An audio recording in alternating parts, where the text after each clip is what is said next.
বান্দরবনের দুর্গম এলাকায় হামের সংক্রমণ বেড়েই চলেছে। হাম ও হামের উপসর্গ নিয়ে ৭০ জনেরও বেশি রোগী ভর্তি আলীকদম স্বাস্থ্য কমপ্লেক্সে। গত এক মাসে হামে আক্রান্তে মারা গেছে ৫ শিশু। দুর্গমতা সেই সাথে কুসংস্কার ও গুজবের কারণে পাহাড়ি জনপদে হাম রোগ নিয়ন্ত্রণহীন বলছেন জনপ্রতিনিধিরা।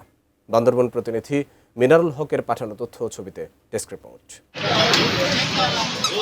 আলীকদম উপজেলা স্বাস্থ্য কমপ্লেক্সে শয্যা ৩১টি, অথচ শুধু হামে আক্রান্ত রোগী ভর্তি রয়েছে ৭০ জনেরও বেশি শিশু। ফ্লোরে ও বারান্দায়ও জায়গা হচ্ছে না রোগীর। মিয়ানমার সীমান্তবর্তী আলীকদম উপজেলা দুর্গম পাহাড়গুলোয় ব্যাপকভাবে ছড়িয়েছে হাম রোগ।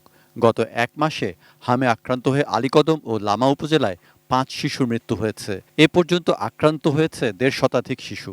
জনমনে আতঙ্ক, হঠাৎ করে দুর্গম পাহাড়ি এলাকায় কেন ছড়িয়ে পড়েছে হাম? জনপ্রতিনিধি ও স্থানীয়রা বলছেন টিকা নিয়ে গুজব, অন্যদিকে পাহাড়ি সমাজে কুসংস্কারের কারণে দ্রুত নিয়ন্ত্রণহীন হয়ে উঠছে হাম। যারা সচেতন আছে, আমরা এবারের মধ্যে অনেক বোঝানো পরে আলীকদম সেনা জোন তারা প্রত্যেকটি গ্রামে গ্রামে এবং গ্রামের মহল্লা কেন্দ্র গিয়া তারা টিকা প্রদান করেন। তো এবারের মধ্যে প্রায় অধিকাংশ আমাদের যে মুরু সম্প্রদায়ের হাম টিকা পাচ্ছি। পোয়ামুড়ি সবচেয়ে দুর্গম মায়ানমার সীমান্ত বর্ডার এলাকা, ওখান থেকেও বিশেষ করে ওখান থেকে রোগীর সংখ্যাটা বেশি।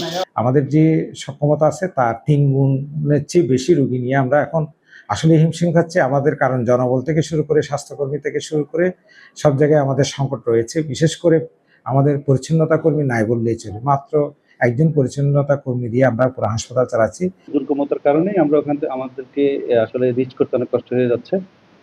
তারপরেও আমাদের মেডিকেল টিম ওখানে কাজ করছে, তারা ওখান থেকে রোগীদেরকে সার্চ করে নিয়ে আসছে। যাদেরকে হাসপাতালে নিয়ে আসছে তাদেরকে আমরা চিকিৎসার আওতায় এনে যথাযথ চিকিৎসা করে আমরা সুস্থ করার চেষ্টা করে যাচ্ছি। টিকা কার্যক্রমের পাশাপাশি স্থানীয়দের মাঝে সচেতনতা বৃদ্ধি ও কুসংস্কার মুক্ত করতে চেষ্টা করছেন চিকিৎসক ও স্থানীয় প্রশাসন। Saikat Dasgupta, desk report, ATN news.